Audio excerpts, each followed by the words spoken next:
SB4 Media, Tuggussa Enssonga. Omuchaina yanjatulira nangamba kino tekiri ku sente. Nangamba era nze saagala ki? Sente. Saagala sente. Nangamba njagala osasulire obulumi bwe wantusaamu ng'onkyaye ng'ondeseewo. Waliwo yabankubirako ba lawyer. So right now ndinawo lawyer ali willing okunyamba. Kirungi. Yeah. Ali willing okunyamba kuba nafuna call from Workers House NSSF. Yeah, ningendayo kuba eyo company nene, like it's a big office. Yeah, so when agendayo they are really helping me. Yeah. Airtel Extreme Unlimited Internet is now bigger, faster. Say goodbye to internet limitations and hello to unlimited possibilities. Experience the incredible power of super fast unlimited internet connectivity and wave goodbye to frustrating buffering connections. That's right, bigger, faster unlimited internet at unbeatable prices. Dial *125# to activate your monthly unlimited internet. Airtel, a reason to imagine. Oli mu byabulamu olina byagala okumanya kubikwatagana mu byobulamu. Amanya gange ze MC Karo nkukowoola gwe wenna gy'oli nga nkutegeeza nti aba New Afro Canadian Inc. baleese omusomo ogusookedde ddala. Guno bakutumye the first International Empowerment Conference on Healthcare and Medical Sector. Guno n'omusomo gugenda kubeera wano mu Canada, Toronto, Ontario. Wali ku 237 Sackville Street. Mwenamba kowoola nga mbategeeza. Mweba international experts mugenda kusasula $500 eza US. Ate mweba international delegates mugenda kusasula $305 eza US. Wonna gy'osinzidde oli mu Africa, oli Asia, mwabali mu Europe, abali mu North America, kano ke kaseera kammwe mujje mwewandiise kubanga omusomo guno gugenda kubeerayo mu June ennaku z'omwezi nga 28 okutuuka nga 3 omwaka ogujja ogwa 2024. Yonna gy'osinzidde okubeera jangu kubanga ke kaseerako guno omusomo gugenda kubeera gw'akabi nnyo ate nga gw'amaanyi. Mujje mwewandiise mulinda ki?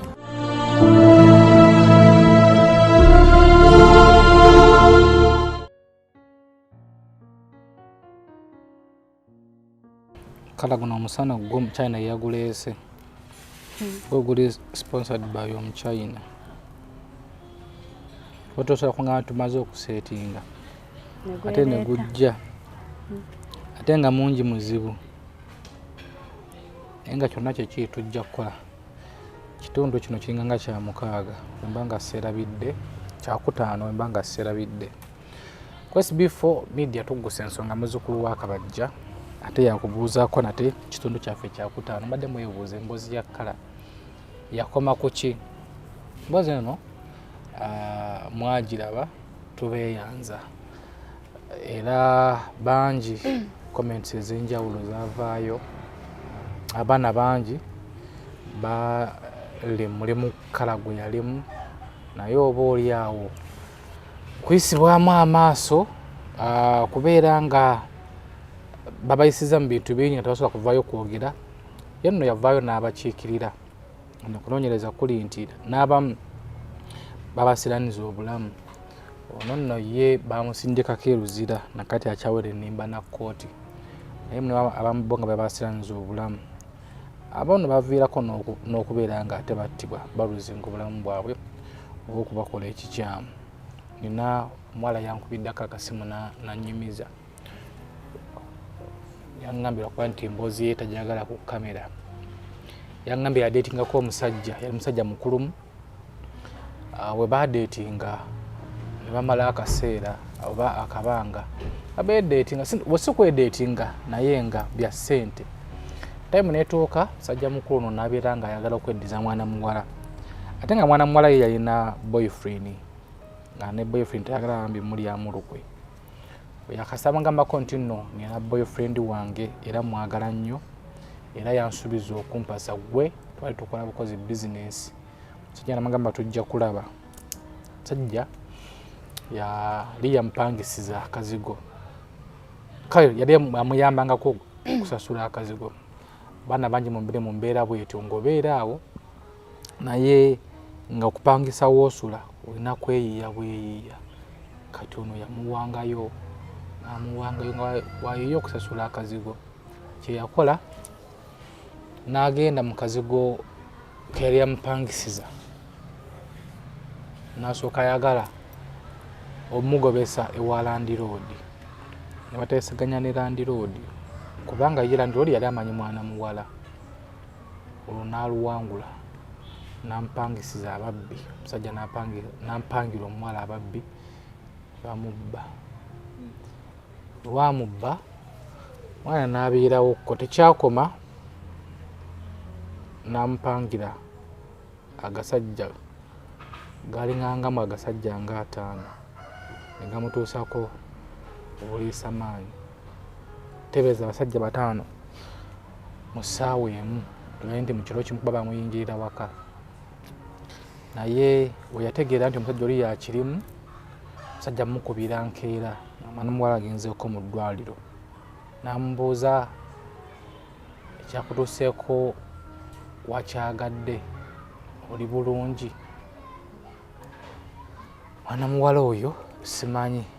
Namubuuziza nti wagendako ku poliisi? Mbu yagendayoko ku poliisi naye ripootinga naye ng'amusaba obujulizi.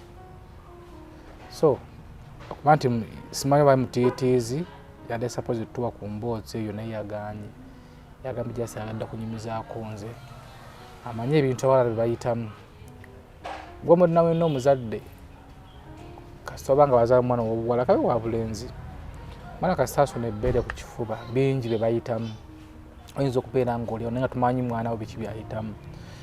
Wabula ggwe abazadde abasinga obungi bafa ku mwana wange andeeterayo kiro ya sukaali, mwana wange anyirira asibye akaviiri. Naye kikakatako ggwe omuzadde obanga mwana wo tajja kwanjulira boyfriend nti oba ye boyfriend y'ono, mubuuze kyabadde kya buvunaanyizibwa omwana w'obuwala okuva ewaka ng'amanyi nti taata ngenze wano oba mama ngenze wano, w'osula nti ye n'ojja ggwe omuzadde okubeera ng'olambulako ku mwana muwala ono, omwana wo okumulambula mukazi ko waasula. Sometimes groups zino abaana zebasisinkana zibakozesa ensobi. N'osanga mwana muwala ng'akutte iPhone, simu ya bukadde 4, nawe n'oyagala ogikwate naye ng'ate bye yayitamu gifuna kwate biyinza okukukosa. Nze muzzukulu wa Kabajja, abazadde tufe nnyo ku baana ab'obuwala. Nze muzzukulu wa Kabajja, programu eno tulisibwako bannaffe aba Airtel. Bagamba nti Airtel dduka bannambiro obeere nga weefunira extreme wifi, ofune internet etabuukabuuka. Kino kikakata ku ggwe asiba ku live za TikTok oba ku Facebook oba YouTube, bida nga weefunira internet eno. Internet eri wamu ate nga akasente kajja mu nsawo yo.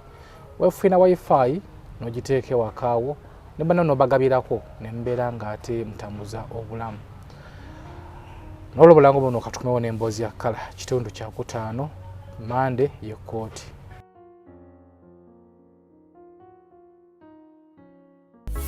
How to subscribe for monthly Extreme Wi-Fi.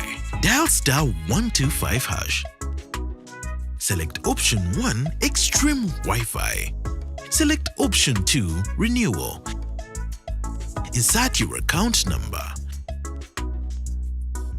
The package subscribed for will prompt you to select Accept. Enter your Airtel Money PIN to complete your transaction. Airtel, a reason to imagine.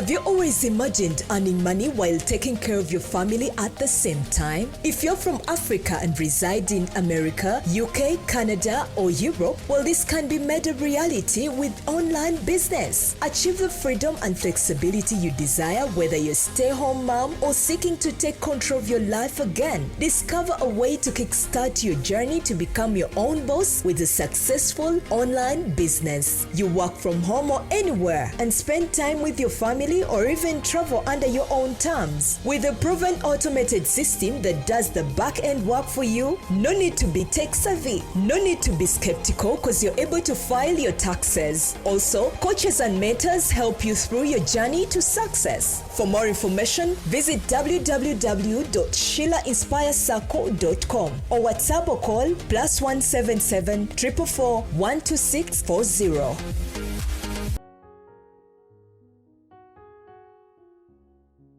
Yate mu bulango bwaffe tuli kitundu kya kutaano tuli ku mboozi ya kala. Nyongera kujjukiriza nti olunaku lwa Monday kala bwadda mu kooti mweraliikirivu. Emboozi gye twamukolako ko yatambula bangi mwagiraba otudde ku magezi ag'enjawulo and waliwo gye yagendako eyo simanyi biki ebyavaayo naye nga agenda kuba nga batunnyonnyola tulabe n'emboozi ne kooti eno ey'omu Monday egenda kubeera ng'etambula etya ye kino kyalimu agenda kuba nga akivaamu atya. Kale oli otya? Waliwo enjawulo nja kuba bulungi. Oli bulungi. Asamba kukolaba ku TikTok ng'oyagala kwewa butwa kwetta. Bweza kati wetta kama ogenda mulekera. Papa. Kawaida nga mwelinamu yaliwo malu yalegwe. Akuwayiriza mbu mwelinamu egundi. Walla yaŋŋamba. Bulamu buli buti? Ojja kuba bulungi. Waliwo enjawulo. Kuba twakola emboozi tutandikira ku kooti. Ekooti ya Monday. Wetegeeza otya? First of all, we twakola emboozi kyobamanya buli omu abeera ne thoughts ze. At first abaana banjajinga basinga ne lwaki wakikola oli malaaya bingi jjukira ezo comments ziba zikumalamu amaanyi. Zo comments zitera kuzisoma gwe waziitamu n'ozisoma. Nga ndowooza video yali yakabeerayo 6 hours nensomasomako ku comments nga zimalamu amaanyi. At first ningamba abaana nakoze kyaki naye right now amazima nti sejjusa kubanga singa tetwateekayo ezo video ndowooza singa wentuuse wano singa siriiwo kuba remember kesi yange yali hidden ate waliwo abaana abawala nga balina bye bakola nga nze bye nali nkola naye nga tebalina muntu asobola vaayo n'akola ki n'abalaga ekisobola ovaamu kuba kati gye bali akola ebintu nga ggwe n'agenda n'afumbayo weekend nga lwakasente gye bali kati era nga nze gye naliyo mwali temumanyi nti gyendi so wenavaayo nenjogera mu kamera omuntu ayinza okugamba nti olaba kara yakikola n'afuna bino ebizibu bw'oyinza okikola n'ofiira nayo so it's better bw'obanga olabye story yange otyamuko n'ogamba it's bad. So nze nebaza bonna abaalaba nebaza bonna abajja ne bangumya n'abo abamalamu amaanyi ayina baakikola lwa nsonga tebayitangako mu mbeera eyo. Waliwo abakubirako ku kasimu nga bakumalamu ku maanyi?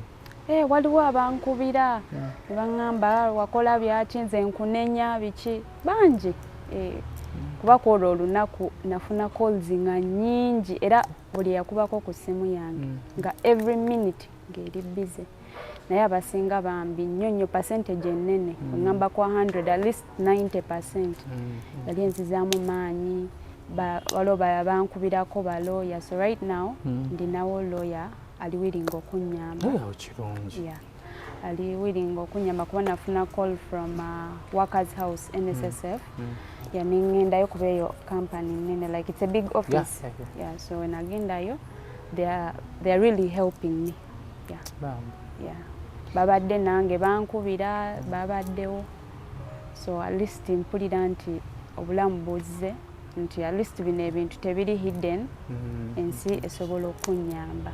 Naffe twebaza Mukama nti okuba natukola programs nezituuka mu offices nze n'ekirala ekisookera ddala omuntu gwe nsobola okwebaza nnyo papa SB4 nsonga singa teyampa budde bwe netukola eno story kuba yaliganye n'atampa budde but yanyamba papa nkwebaza nnyo. Tusoke tulinde kimale okugguka. Manyi ffe kisinga otuwa essanyu akimaze okugguka. Kituufu naye at least wentuuse nina ku ssuubi kuba wali nali nebakanga neeraliikiridde naye omusajja wa Workers House bamuyita Kyomuhendo Joseph. Abamu tebagala kwogerawo mu mannya gaabwe naye katusobe tutayita. No, yaŋŋambye tekirina buzibu kuba yaŋŋamba n'okuŋŋamba nga yagala kwogera naawe nga yagala nina okumunoonya akola kuba tajust time kuba nejjo yabadde ayagala omukubireko era ye yaŋŋamba nti tayagala akube yagamba abadde ayagala gwe omukubire nejjo yankubiddeko naŋŋamba gwe webake tulooto ffe tujja kukuyamba kuba nali mbeera nnyo worried naye kati at least I'm strong. Katumwebaze twebaze buli omu eyavaayo nayimirirawo okulakala naye tekinnaba kuggwa katusabe kasita kigenzeeko eyo. Omanyi sometimes Uganda amateeka tetugamanyi abasinga olungi tetumanyi mateeka andi mulimu abantu abatujooga olinakusinza omusango naye nga ggwe tomanyi kituufu kiki olina kukola naye obulaba okutwala programs nga zino naawe osobola okubuuka mu bimpimpi twali twogeramu ne Karono okusinziira we yagenderayo ew'Omuchaina yali 17 yali tanaba kwetuuka Omuchaina yawaga omusango gumukwata andi n'okulaba nga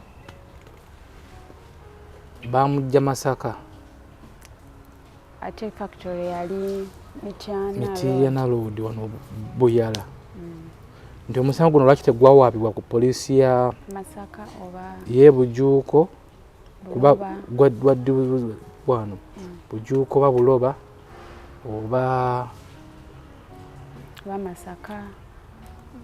oba Masaka gye yali naye naguvuga ate ne gujja Kabalagala awo nawo waliwo question mark ne tutunuulira ekirala ki nti sente mu mboozi gy'atuwa Kala sente China ze yayogerangayo zaawukana nabanja ndala oli ayogera ndala ono amanyi ndala so tupreparinze tutya kooti y'oku Monday teekateeka twetegese tutya.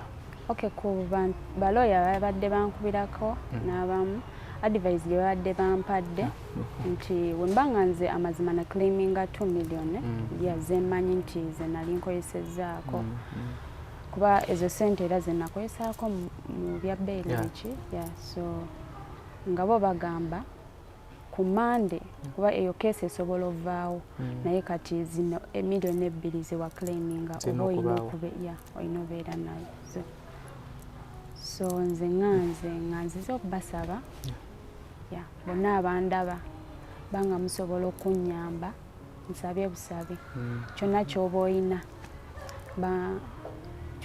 oyina nja kuba nkweyanza kuba simanyi ogwali eyo ensonga ono gitegeera bulungi aze ngagoberera emboozi eno oba goberedde parts zonna zitwakola ono ye sente zamanyi ziri miliyoni 2 ze yakozesa ez'Omuchaina andi Lojja yatugambye nti singa kibadde kisoboka olunaku lwe Monday kooti weetuukira omusango guno okubeera nga guggwawo obeera nga tugusinga miliyoni 2 zino okubaawo no ze yakozesa nti wonna kooti wegambira nti ono wakkiriza nti zimanyi miliyoni 2 nga nti zireete nga weeziri omusango guno bagugalwawo oba Omuchaina akirayiminga ki ya sente so tusaba gwe nawe naali eyo papa Sb4 ye Omuchaina yagamba tayagala sente kuba ne kooti era nenga si mu kooti yayogera ku poliisi naye ne wabanga agambye nti ye tayagala sente bo ne bangamba nti gwe osobola bagamba nti nze nziyina kuba ye yazigaana naye nze nziyina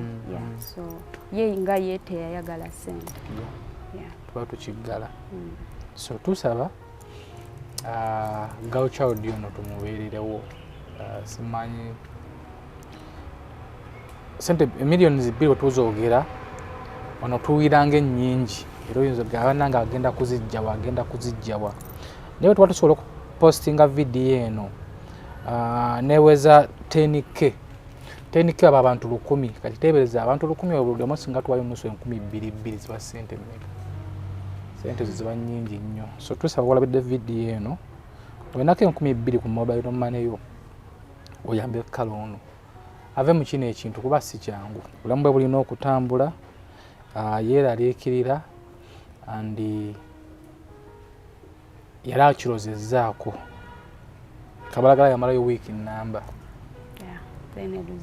neruzira weeks 3 almost mwezi ng'ali mu kkomera ku myaka emito tebereza singa kigwa ku ggwe naye ate nno nga si yakyeyagalidde wabula oba oli awo olw'embeera kusindiikiriza okukola nga kino ate era abaana ababuwala kasaba kulamu abaana ab'obulenzi onoonya ekiddako mu kunoonya ekiddako onoonya mulimu tulabye abawala abangi abagudde mu nsobi bebakozesezza ensobi lwakunoonya mirimu nabyokanga agenze kunoonya mulimu gyasanga Canada n'amulimbalimba oleo n'amusuula mu nsobi nga zino so bakamada mulekerawo opuupu ono n'abaana ab'obuwala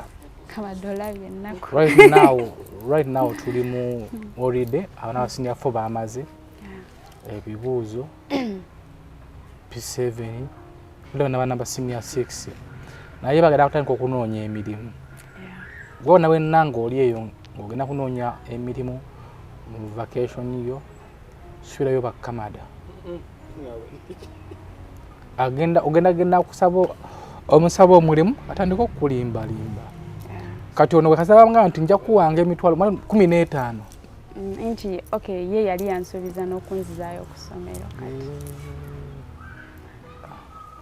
n'agenda ku y'amasannyalaze asula ku y'amasannyalaze siba ku y'amasannyalaze bamusasula naye bibi byavaamu bulamu bwe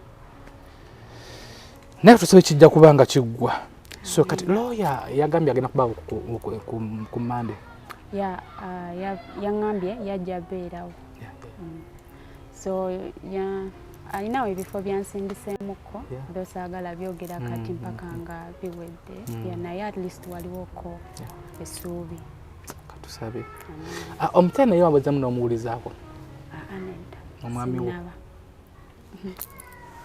sinnaba ate oli mukwano gwe bonna sinnaba tebakubiddeko yadde famire yaeri gye yakubidde naye mama mugambe siwe batwe bakola kubanga singa kyabadde bwe kityo twali zitutte kamera zino ziraba n'emmotoka yaffe eyo giraba emmotoka girwale nga ambulance kuva wano mpaka Masaka tuyinza okuvugirawo essaawa emu n'ekitundu ekinene ennyo kamera zaffe ziba zijjuddeko omuliro so singa twayagadde kugamba nti bakuteeka mu kamera oba mwana we oba naye kennyini tugenda bugenzi Masaka tumusanga waali so naye tusaba abanga yeeyamye abeere wakisa andi atuukirize obweyamo so tujja kubeera nga tubatuusaako kooti eno simanyi wa Mukama natwera bakisa kulinnyira mu kooti naye byetutegeddeko ebituufu tiwobanga okeddewo n'obeera ng'oyogera abaana omulamuzi oba mulamuzi oba naani oba ntono nejjeno bitegeera antono jeno yaani bamuyita resident chief state Anthony antono jeno tabalawaga mu firimu antono jeno nedda ng'anjo kyezza antono jeno simanyi obanga oyogedde naye embu asobola okukkirizibwa n'oyingira munda mu kooti ne kamera n'obeera nga ate omusango gutuusa tujja kufuba okukola nga tukeerawo tulabe oba tunaasobola okuba nga tukikwasaganya mu nsonga tweyabaaza bavuddeyo kumuyambako mu mbeera yonna bamukubidde kasimu abayogeddeko naye amubudaabuda manye embeera bwetyo si nnyangu nga gw'ogirimu kuba tagiriimu ebeera nnyangu naye nga gw'oba ogirimu embeera eyo si nnyangu osobola n'okufiira mu nnyumba nga abantu bakola bagwe ng'omusanyufu osobola okukabira ku TikTok nga bagamba oyo yeekoza okakkana ng'ofudde wano waliwo omwana wa TikTok yafudde era afudde accident simumanyi Kamada era gwo omumanyi naye omuntu ofiirwa obulamu. So tetusobola kusayira musango muntu yenna naye bijja kuggwa kala. Tusabe beera n'okukkiriza oba oli awo SB4 tuyinza obanga tulina nnyo naye platform eno tufubye okugikozesa andi tusaba Mukama abeere wa kisa kijja kuggwa nze nkifiiringa weefunidde eddembe beere nga weeyagala. Ate tetugambye kufumbirwa byonna okuyiiya obulamu bijja kuggwa wano osange bakamada nze nina omukwano ogw'ekimenne dde mukubuuzaabuuza wayita omwaka gumu okomewo ate kati yanzaalamu akaana takawa buyambi tetujja kuzza ku mpewo oba okitegeera so yonna okubeera focused. Kwa SB4 Media Tuggussa Enssonga enamba dom tusome enamba yo omuntu ali eyo newakubayo 2,000 oba 5,000 oba omutwalo 5,000 sobola tuyamba kati siko mu nnaku zino zetusigazza lunaku lumu Kooti ya Mande ya hawula ya mana maswale naye walaidde programu eno obanga olina ebbiri ku mobile money tusobola obukadde obwo bubiri nkwogera bungi naye otukwatamu butono kaseera sika kusayira musango kakumuyamba ave mu kintu kino. Namba yo namba yange eri 0743428008 ngeri mmanya ga Yahaya Sendujja. Yahaya yaliko kati nedda Yahaya just ye yampandisiza line anti kati era obuzibu obugenda okuyingira obulala obumanyi essaawa zino ennamba nga teri mmanyago nalwo olutalo okuva mu Airtel tetujja kugendayo nnyo ID lwaki tolina ID naregisteringa naye mbadde sinabagifuna olina ogigobako n'ogifuna namba eno nekikumidda mmanya kuba ebyaddala bali mu kusala ku masimu akatali mulayiniza ki mumanyago ojja okubeera awo olunaku olw'enkya akawungezi bagisaleko ate tukabirire sente zibadde ku mobile money ate bagisazeeko yagimpandiisiza agambye ayagala wundi bawulire embaga naye tusaba tekijja kwapeninga ojaso olina kiteeka mu nkola ayide gigobeeko kasi bino bigwa weewandiisizaawa Mpala okumpi bale manyi eri naye obanga wewandiisiza wano kigobeeko ofune ndagamuntu kyusa layini zibeere manya bubeere safe okitegeera. Ze muzukulu wa Kabajja SB4 Media Tuggussa Enssonga esimu eyo eri ku screen tugikozese yakala osobola okumubirako ako n'omwaka kyomwadde bulamu ne butambula Mande tusisinkane mu Kooti. Tujja kwewala comments zino wammanga biri bitya Kooti ki ekyavuddeyo okkirizibwa okukitubuuza singa oba ng'otukwatiddeko. Waliwo abazze mu WhatsApp oli akugamba bituuse wano mga noonya bukadde bubiri ng'akubuuza ofunyeewo mmeka nga nakatandika ofunyeewo mmeka.